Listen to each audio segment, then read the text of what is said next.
नमस्कार विद्यार्थी मित्रांनो, इकॉनॉमिक स्टडी या यूट्यूब चॅनलवरती तुमचं पुन्हा एकदा स्वागत आहे।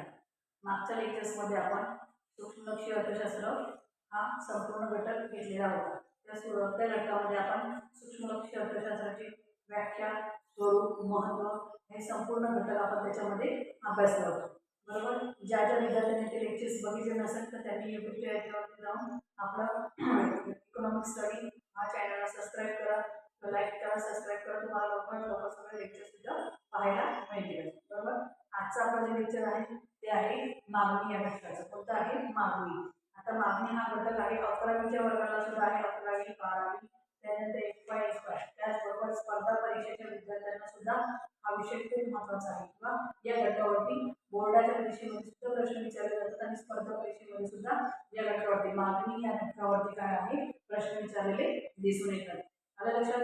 आजचा लेक्चर सर्वांनी संपूर्ण पहा। व्हिडिओ आवडल्यास लाईक करा आणि सबस्क्राईब करा आणि आपल्या सर्व मित्रमैत्रिणींना शेअर करायला विसरू नका। चला तर मग आपण आपल्या लेक्चरकडे वळूया। आजचा आपला पॉईंट आहे मागणी। आता मागणी हा घटक शिकायच्या अगोदर आपण मागणी म्हणजे कशाला म्हणायचं ते समजून घेऊ। आपण मागणी कशाला म्हणायचं ते समजून घेऊ। तर बघा, मानवाच्या गरजा ह्या असंख्य आहेत। मानवाच्या गरजा कशा असंख्य आहेत किंवा अमर्यादित आहेत। त्यांना काय म्हटलं तर अमर्यादित, कधीही न पूर्ण होणार आहे। बरोबर, एक गरज संपली तर दुसरी गरज निर्माण होते। म्हणून मानव काय करत असतो, वेगवेगळ्या वस्तूला मागणी करत असतो। म्हणजेच काय करत असतो की एखादी वस्तूला मागणी झाली किंवा इच्छा निर्माण झाली, व्यक्तीच्या मनात जर इच्छा निर्माण झाली की मला हे करायचं आहे, इच्छेला आपण मागणी म्हणू का? तर नाही, इच्छेला आपण परिपूर्ण अशी मागणी म्हणू शकत नाही। तर इच्छेसोबतच व्यक्तीकडे काय असावा लागतो? पैसा असावा लागतो। काय असावा लागतो? पैसा असावा लागतो।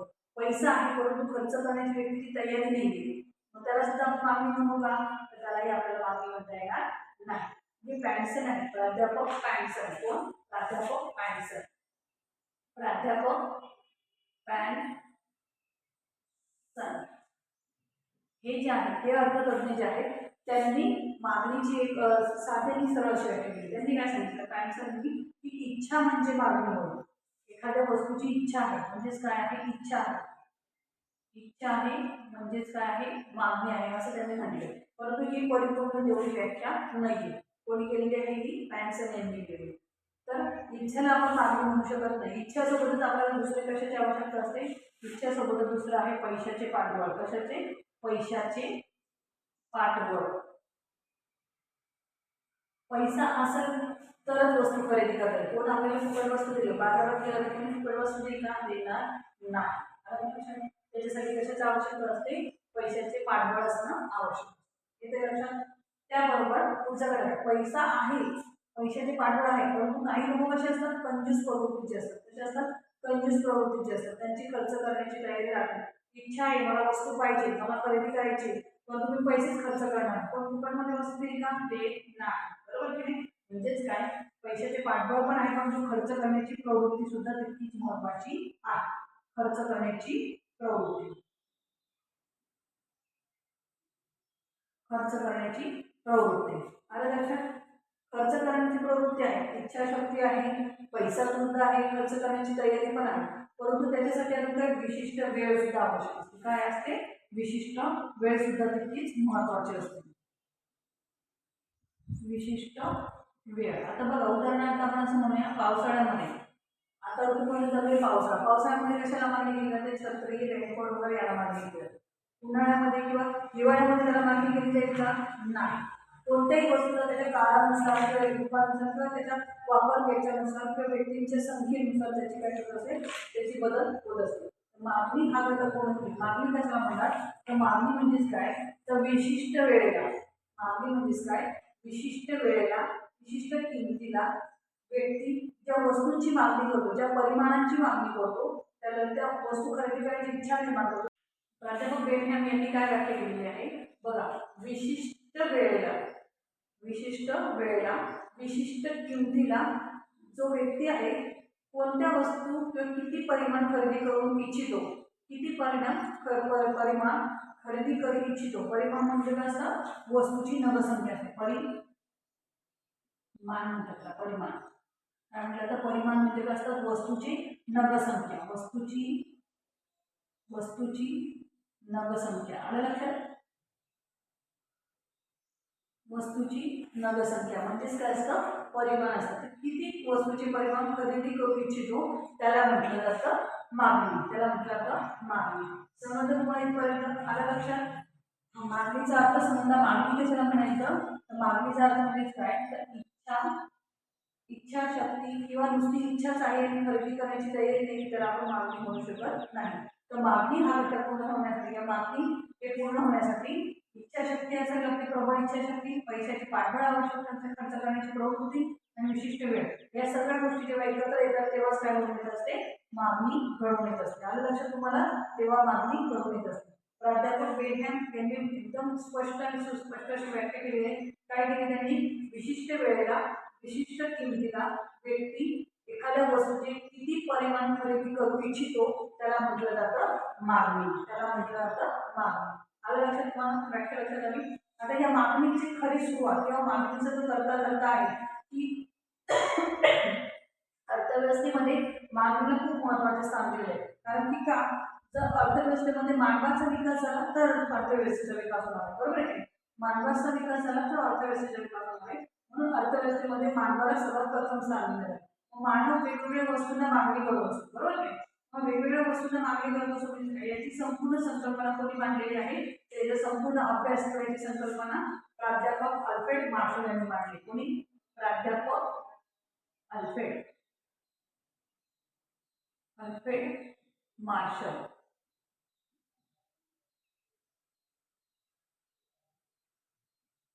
प्राध्यापक अल्फ्रेड मार्शल यांनी कोणत्या साली मांडली, तर 1890 मध्ये मांडली. कोणत्या साली मांडली? 1890 मध्ये. कुठे त्यांनी आपली संकल्पना मांडली, तर त्यांच्या ग्रंथाचं नाव आहे अर्थशास्त्राची मूलतत्वे. अर्थशास्त्राची मूलतत्वे. अर्थशास्त्राची मूलतत्वे या ग्रंथामध्ये त्यांनी संपूर्ण मानवाच्या विकासाचा किंवा जर अर्थव्यवस्थेचा विकास करायचा आहे, देशाचा विकास करायचा आहे, तर संपूर्ण मानवाच्या मागणीचा किंवा मानवाच्या गरजांचा विचार पहिला केला पाहिजे. याविषयीची संपूर्ण माहिती आज प्राध्यापक अल्फ्रेड मार्शल यांनी 1890 मध्ये आपल्या ग्रंथामध्ये अर्थशास्त्राची मूलतत्वे या ग्रंथामध्ये संपूर्ण मानवाच्या विकासाविषयीची माहिती दिलेली आहे. आलं लक्षात तुम्हाला? म्हणून मागणीचा जो कर्ता म्हणतो आपण, मागणीचा जो महत्वाचा जो व्यक्ती आहे तो म्हणजे अल्फ्रेड मार्शल. आलं लक्षात तुम्हाला? आणि जी व्याख्या केलेली आहे परिपूर्ण अशी व्याख्या केली प्राध्यापक बेनहॅम यांनी मागणीची व्याख्या केलेली आहे. आता आपल्याला पुढचा घटक बघायचा आहे की आपण अर्थ बघितला, मागणीचा अर्थ बघितला, व्याख्या बघितली. आता आपल्याला काय बघायचं आहे, मागणी निर्धारित करणारे घटक.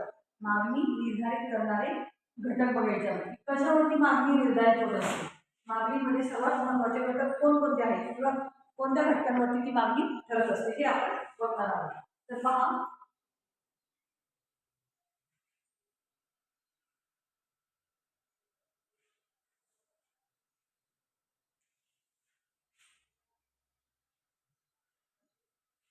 मागणी निर्धारित करणारे घटक. तर पहिला घटक आहे त्याच्यातला मागणी निर्धारित करणारे घटक आहे वस्तूची किंमत. वस्तूची किंमत हा सर्वात महत्वाचा घटक आहे. मागणी कशावरती निर्माण होत असते? वस्तूच्या किमतीवरती. बघा, जेव्हा आपण बाजारामध्ये जातो तेव्हा वेगवेगळ्या प्रकारच्या वस्तू आपण बघतो. एका दुकानातून दुसऱ्या दुकानात जातो. का जातो आपण?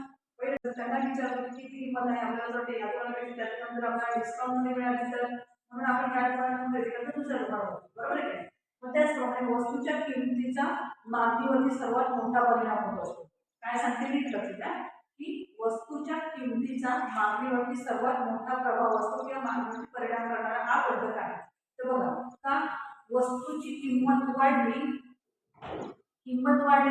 मागणी कमी झाली.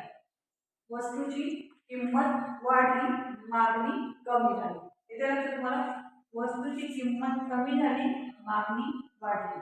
लक्षात वस्तूच्या मागणीचा आणि किमतीचा संबंध कसा आहे? हा व्यस्त संबंध आहे. कसा संबंध आहे?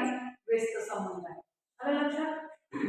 हे लोक जशी जशी किंमत कमी कमी होत जाते मागणी बाजारामध्ये आपोआप वाढत जाते. आपण कोणतं सेल्स वगैरे लागलेलं असेल तर तिथं महिला जास्तीत जास्त जात असतात. कारण आपल्याला जास्तीत जास्त वस्तू खरेदी करता येतील यासाठी. म्हणजे मागणीवरती सर्वात परिणाम करणारा पहिला घटक आहे तो वस्तूची किंमत. किंमत जास्त, मागणी कमी. वस्तूची किंमत कमी, मागणी जास्त. इथे लक्षात तुम्हाला? आता दुसरा घटक बघू आपण, मागणीवरती परिणाम करणारा दुसरा घटक आहे व्यक्तीचं उत्पन्न. व्यक्तीचं उत्पन्न. व्यक्तीचे उत्पन्न.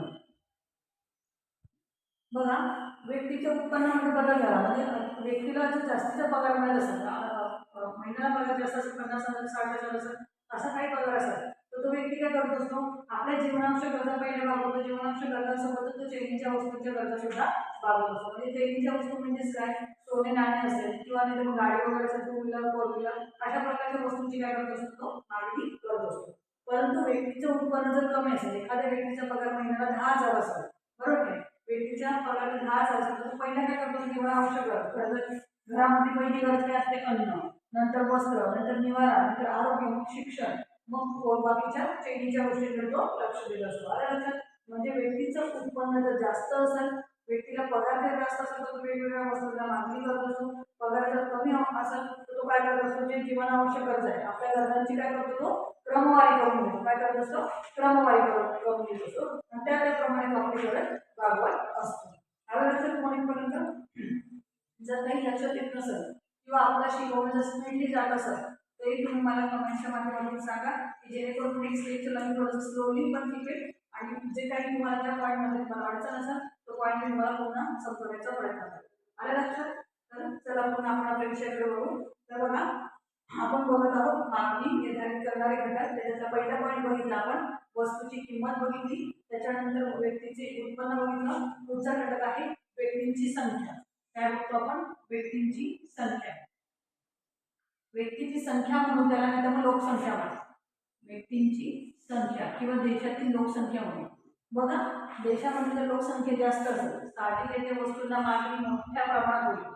लोकसंख्या जास्त, मागणी वाढवणे. लोकसंख्या कमी झाली, मागणी आपोआपच कमी होऊन जाईल. आणि लक्षात म्हणजे लोकसंख्या व्यक्तीच्या संख्येवरती बाजारामध्ये लोक किती आता बघा, इतर वेळेस बाजारामध्ये संख्या कमी दिसते, परंतु सोमवारचा बाजार असेल किंवा सेल असेल, एखाद्या बाजारामध्ये सेल असेल तर त्याबद्दल प्रत्येक गावांमध्ये असो किंवा एखाद्या शहरामध्ये असो एक कोणता तरी वार ठरला असतो, त्या दिवशी संख्या जास्त असते, बरोबर की नाही. म्हणजेच काय, की त्या दिवशी इतर दिवसापेक्षा वस्तूची संख्या वस्तू ही थोडी स्वस्त मिळत असते, म्हणून त्या दिवशी बाजारामध्ये लोक जास्त प्रमाणात जात असतात.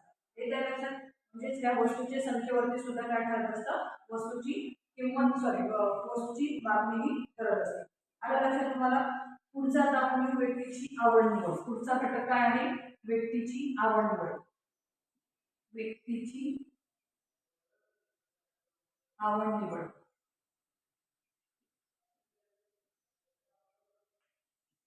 व्यक्तीची आवड निवड म्हणजे आता बघा, फॅशन वगैरे इकडे कशी होत जाते, बदल शॉर्ट आली, उलाला जे काय असेल एक्सेट्रा एक्सेट्रा. म्हणजेच काय, फॅशन बदलली, मागणी बदलली. आता पण आपण नऊवारी साडीला मागणी करताना दिसतं का, तर क्वचित ठिकाणी किंवा खेडेगावांमध्ये आपण आता काही ठिकाणी बघू की त्याच्या ज्या म्हाताऱ्या लेडीज आहेत किंवा म्हाताऱ्या महिला ज्या आहेत त्याच फक्त आपल्याला नेसताना परिधान करताना दिसतात. परंतु जे इतर महिला आहेत त्या वेगवेगळ्या प्रकारच्या फॅशन मध्ये, जसं जग बदलतं, जसे जे बदलतं तसं तसं ते काय जातं, बदलत जात असतं. आता लक्षात, व्यक्तीची आवड निवड. व्यक्तीची आवड निवड बदलली तर मागणी बदलते. आलं लक्षात तुम्हाला. पुढचा महत्वाचा घटक आहे याच्यातला, पाचवा घटक आहे याच्यातला, तर व्यक्तीच्या आवडी झाल्या तर जाहिरात. जाहिरात जाहिरातीचा खूप मोठा परिणाम मागणीवरती होत असतो. जाहिरातीचा खूप मोठा परिणाम हा मागणीवरती होताना आपल्याला दिसून येतो. बघा, भरपूर वेळा आपण टीव्हीवरती वेगवेगळ्या प्रकारच्या ऍड्स बघतो. सगळ्यात मेन म्हणजे संतूर मॉम. संतूर मॉमची ऍड तुम्ही बघितलीच असेल, बरोबर ना. आता ते संतूर बघायला की सॉप लावा, म्हणजे सोप, साबण म्हणतो आपण. सोप लावला तर लगेच एकदम गोरी होतं, अशी दिसते, एवढी यंग दिसते का तिला मुलगी आहे का तिचं लग्न झालं हे सुद्धा समजत नाही, असं त्यांना ते त्यांच्या जाहिरातीमधून दाखवतात. का दाखवतात, की जास्तीत जास्त लोकांनी ती वस्तू खरेदी केली पाहिजे. जाहिरातीचा परिणाम हा मानवावरती खूप होत असतो, बरोबर. एखादी दिसलं म्हणजे आपण ते खरेदी करतो. क्रीम असं कोणती काय एक्सेट्रा एक्सेट्रा सगळ्याच वस्तू, तुम्ही काय आम्ही काय सगळेच खरेदी करतो. कशाचा परिणाम आहे हा, जाहिरातीचा परिणाम. जाहिरात जेवढी जास्त तेवढ्या प्रमाणात वस्तूचा खप जास्त, जाहिरात जेवढी कमी तेवढा वस्तूचा खप कसा होत जातो, कमी होत जातो. हे तर लक्षात. याचा परिणाम सुद्धा वस्तूच्या मागणीवरती होत असतो. आता लक्षात. पुढचा घटक आहे याच्यामधला वातावरण. वातावरण किंवा दळणवळणाची साधने. वातावरणाचा परिणाम कसा काय होतो मागणीवरती, बघा. वातावरण प्रत्येक याच्यामध्ये ऋतूनुसार वस्तूंच्या मागण्या बदलत असतात, बरोबर की नाही. उन्हाळ्यामध्ये कोणत्या वस्तूंना मागणी मोठ्या प्रमाणात, उन्हाळ्यामध्ये थंड पदार्थांना मागणी मोठ्या प्रमाणात असते. त्याचबरोबर हिवाळा आला तर कशाला, जे उलन सारखे उलन वगैरे जे आहे म्हणजे स्वेटर किंवा असं ब्लँकेट्स वगैरे अशा वस्तूंना मागणी मोठ्या प्रमाणात केली जाते. किंवा गरम वस्तूंना खाण्यापिण्यामध्ये काय तर गरम वस्तूंना मागणी मोठ्या प्रमाणात केली जाते. त्याचबरोबर हिवाळ्यात आलं, उन्हाळा झाला तर पावसाळ्यामध्ये कशाची मागणी केली जाईल, छत्री झालं, पुन्हा रेनकोट झालं. म्हणजे जसं ऋतू बदलला, वातावरण बदललं, मागणी बदलली. याच्या लक्षात तुम्हाला, वातावरण बदललं, मागणी बदलली. हा सुद्धा वातावरण सुद्धा मागणीवरती काय होत असतो, परिणाम हा होताना आपल्याला दिसून येत असतो. याच्या लक्षात दळणवळण साधनांचा सुद्धा त्याच्यामध्ये समावेश आहे. कोणती साधनं, दळणवळण साधने किंवा बँकिंग सेवा, आपण बँकिंग सेवा सुविधा, त्यांचा सुद्धा परिणाम कशावरती होतो, मागणीवरती होत असतो. दळणवळणाच्या सुविधा,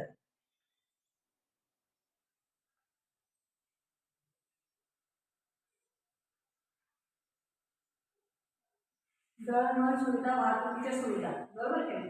ज्या गावांमध्ये किंवा जास्तीत जास्त वस्तूच्या प्रवास करण्यासाठी किंवा वस्तू एका ठिकाणी दुसऱ्या ठिकाणी नेण्यासाठी जर सुविधा असतील, चांगल्या प्रकारच्या सुविधा असतील, तर प्रामुख्याने जास्तीत जास्त माल त्या गावाला किंवा त्या शहरामध्ये नेला जातो, बरोबर की नाही. जर दळणवळणाच्या सुविधाच नसल्या तर काय होऊन जातं, मग गावाच्या गावात किंवा शेतकरी काय करतात, आपला माल काय करतात, बाजारात न विकता ते काय करतात, आपला शेताच्या बाहेरच असं विकायला ठेवत असतात, बरोबर की. का दळणवळणाच्या सुविधांचा विकास झालेला नसतो त्या ठिकाणी. परंतु आजच्या परिस्थितीमध्ये, आजच्या तागायत परिस्थितीमध्ये जर आपण विचार केला तर दळणवळण साधनाचा मोठ्या प्रमाणात विकास झालेला आपल्याला दिसून येत आहे, बरोबर की. वेगवेगळ्या प्रत्येक गावांमध्ये, खेड्यांमध्ये वाहतूक टू व्हीलर पासून फोर व्हीलर पासून सगळ्या सुविधा आपल्याला असलेल्या दिसून येतात. म्हणजेच काय, एका ठिकाणाहून दुसऱ्या ठिकाणी वस्तू सहज जे काय असेल एक्सेप्ट एक्सेप्ट, म्हणजेच काय, फॅशन बदलली, मागणी बदलली. आता पण आपल्याला नऊवारी साडीला मागणी करताना दिसतं का, तर क्वचित ठिकाणी किंवा खेडेगावांमध्ये आपण आता काही ठिकाणी बघू की त्याच्या ज्या म्हाताऱ्या लेडीज आहेत किंवा म्हाताऱ्या महिला ज्या आहेत त्याच फक्त आपल्याला नेसताना परिधान करताना दिसतात. परंतु जे इतर महिला आहेत त्या वेगवेगळ्या प्रकारच्या फॅशन, जसं जग बदलतं, जसे जे बदलतं तसं तसं ते काय जातं, बदलत जात असतं. आता लक्षात, व्यक्तीची आवड निवड बदलली तर मागणी बदलते. आलं लक्षात तुम्हाला. पुढचा महत्वाचा घटक आहे याच्यातला, पाचवा घटक आहे याच्यातला, तर व्यक्तीच्या आवडी झाल्या तर जाहिरात. जाहिरात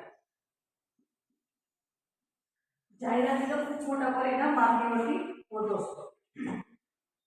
जाहिरातीचा खूप मोठा परिणाम हा मागणीवरती होताना आपल्याला दिसून येतो. बघा, भरपूर वेळा आपण टीव्हीवरती वेगवेगळ्या प्रकारच्या ऍड्स बघतो. सगळ्यात मेन म्हणजे संतूर मॉमची ऍड तुम्ही बघितलीच असेल, बरोबर ना. आता ते संतूर वगैरे की सॉप लावा, म्हणजे सोप, साबण म्हणतो आपण. सोप लावला तर लगेच एकदम गोरी होतं, अशी दिसते, एवढी यंग दिसते का तिला मुलगी आहे का तिचं लग्न झालं हे सुद्धा समजत नाही, असं त्यांना ते त्यांच्या जाहिरातीमधून दाखवतात. का दाखवतात की जास्तीत जास्त लोकांनी ती वस्तू खरेदी केली पाहिजे. जाहिरातीचा परिणाम हा मानवावरती खूप होत असतो, बरोबर. एखादी दिसलं म्हणजे आपण ते खरेदी करतो, क्रीम असं कोणती काय एक्सेट्रा एक्सेट्रा सगळ्याच वस्तू, तुम्ही काय आम्ही काय सगळेच खरेदी करत असतो. कशाचा परिणाम आहे हा, जाहिरातीचा परिणाम. जाहिरात जेवढी जास्त तेवढ्या प्रमाणात वस्तूचा खप जास्त, जाहिरात जेवढी कमी तेवढा वस्तूचा खप कसा होत जातो, कमी होत जातो. याचा लक्षात, याचा परिणाम सुद्धा वस्तूच्या मागणीवरती होत असतो. आता लक्षात, पुढचा घटक आहे याच्यामधला वातावरण. वातावरण किंवा दळणवळणाची साधने, वातावरणाचा परिणाम कसा होतो मागणीवरती, बघा. वातावरण, आता प्रत्येक याच्यामध्ये ऋतूनुसार वस्तूंच्या मागण्या बदलत असतात, बरोबर की नाही. उन्हाळ्यामध्ये कोणत्या वस्तूंना मागणी मोठ्या प्रमाणात, उन्हाळ्यामध्ये थंड पदार्थांना मागणी मोठ्या प्रमाणात असते.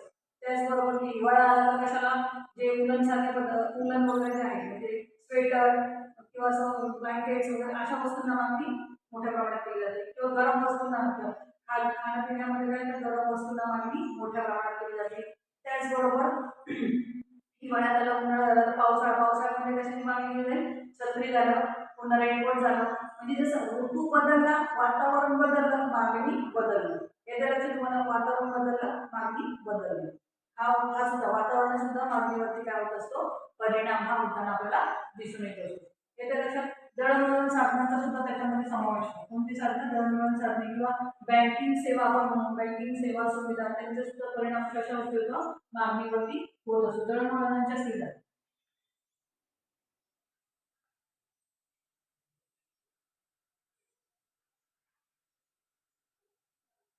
दळणवळण सुविधा, वाहतुकीच्या सुविधा, बरोबर की नाही?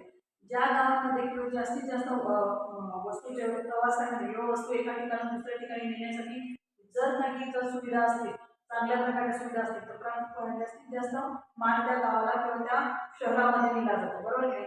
जर दळणवळणाच्या सुविधाच नसल्या तर काय होतं, तर मग गावातल्या गावात किंवा शेतकरी काय करतात, मग आपला माल काय करतात, बाजारात न विकता ते काय करतात, आपला शेताच्या बाहेरच असं विकायला ठेवत असतात, बरोबर की नाही? का दळणवळणाच्या सुविधांचा विकास झालेला नसतो त्या ठिकाणी.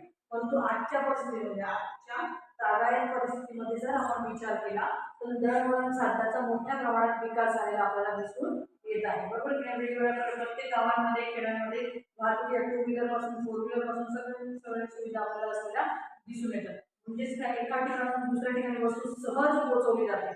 देशातच नाही तर देशाबाहेर सुद्धा आपल्या देशातल्या वस्तू जाताना आपल्याला दिसून येतो. त्याच्यामुळे वस्तूंची मागणी मोठ्या प्रमाणात वाढते. दळणवळण सुविधांचा विकास झाला तर नक्कीच त्या भागांमध्ये जास्तीत जास्त वस्तूंच्या वेगाचे आदान प्रदान केलेला असते. याच्यानंतर तुम्हाला त्याच्यामध्ये एवढे पॉईंट याच्यामध्ये आपल्याला सांगता येईल. त्याच्यामध्ये मागणी निर्धारित करणारे घटक, अजून एक पॉईंट आहे त्याच्यामध्ये बँकिंग वगैरे सुविधा. आता बघा, जसं चेंज झालेलं आहे, भारत हा कसा विकासाच्या दिशेने वाटचाल करत आहे. म्हणजेच काय, आपण आता एखाद्या ठिकाणी वस्तू वगैरे घ्यायला गेलो, वस्तू वगैरे घ्यायला गेलो तर समजा फोन पेचा वापर करतो, बँकिंग सुविधा आहे, एटीएम कार्ड, डेबिट कार्डचा वापर करून सुद्धा आपण काय करत असतो, वस्तूची खरेदी करत असतो. पूर्वी मात्र तसं होतं का? पूर्वी नव्हतं. तर खिशात पैसे असतात, तर जास्तीचा पैसा खिशात घेऊन जाणं सगळ्याच ठिकाणी शक्य आहे का? तर नाही. भरपूर ठिकाणी आपल्याला, म्हणजे समजा परदेशात जायचं आहे आपल्याला, परदेशात असेल तर जास्तीचा पैसा घेऊन जाणं एवढं शक्य होत नाही, किंवा ते याच्यासारखं असतं, धोक्याचं असतं, बरोबर की नाही? कोणी चोरी वगैरे असं करू शकतं, म्हणून ते पैसे सगळं वापरता येणं शक्य होत नाही. परंतु जर बँकिंग क्षेत्राचा विकास झाला, डेबिट कार्ड सारख्या, एटीएम कार्ड सारख्या सुविधा झालेल्या आहेत. आता तर फोन पे आलेला आहे, किंवा एटीएम काय म्हणतात, पेटीएम वगैरे सहज किंवा डेबिट कार्डने आपण लगेच त्वरित व्यवहार हा करत असतो. म्हणजे वेगवेगळ्या ठिकाणी वेगवेगळ्या वस्तू आपण त्वरित खरेदी करू शकतो. म्हणजे आपल्याला बँकिंग सुविधांचा हा विकास झाल्यामुळे आपल्याला ज्या गावाला गेलो आपण त्या गावाला किंवा त्या परदेशामधल्या किंवा विदेशातल्या वस्तू आपण त्वरित खरेदी करू शकतो. कशामुळे शक्य झालं आहे? बँकिंग क्षेत्राचा विकास झाल्यामुळे त्या शक्य झाले. याच्या लक्षात, हे सगळे जे पॉईंट आहेत हे संपूर्ण मागणी निर्धारित करणारे घटक, किंवा किंवा आपण असं म्हणू, परीक्षेला प्रश्न अशा विचारला जाईल, मागणीवरती परिणाम करणारे घटक कोणते? आता लक्षात, मागणीवरती परिणाम करणारे घटक विचारले तरी तुम्हाला ते पॉईंट लिहायचे आहे. किंवा असं विचारलं, मागणी निर्धारण करणारे घटक कोणते आहेत, तर निर्धारण सुद्धा देत आहे. आता लक्षात, 11वी-12वीच्या सिलेबसमध्ये सुद्धा हा प्रश्न आहे किंवा हा घटक आहे. त्याचबरोबर एफआयला सुद्धा हा घटक आहे. त्यामुळे सर्व विद्यार्थ्यांनी या घटकाचा अभ्यास करायचा आहे. लेक्चर आवडलं असेल तर लाईक करा, सबस्क्राईब करा आणि आपल्या मित्रमैत्रिणींना शेअर करा. जर काही आवडलं नसेल किंवा काही समजलं नसेल तर नक्की तुम्ही कमेंटच्या माध्यमातून मला सांगायला विसरू नका की मॅडम आम्हाला हा घटक किंवा हा पॉईंट समजलेला नाही आहे किंवा शिकवताना थोडंसं स्पीडली होतंय, ते सुद्धा तुम्ही मला सांगा. मी नक्कीच नेक्स्ट लेक्चरमध्ये स्टोरी शिकवण्याचा किंवा अजून काहीतरी नवीन तुम्हाला शिकवण्याचा प्रयत्न नक्कीच करेल.